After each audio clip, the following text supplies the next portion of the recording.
right. So everyone can take a video. 4260 Ocean View, icon of the seas. you wanna get 4260 Ocean View cabin, 187 square feet.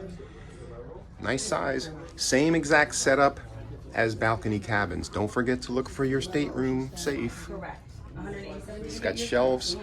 Those little trays down there, those racks are kind of annoying. And the bathroom is the same, exactly the same as balconies. So there you go, 4260 Ocean View, icon of the seas. Rear Plus, deck 8, room 8419, icon of the seas. Oh, that's okay.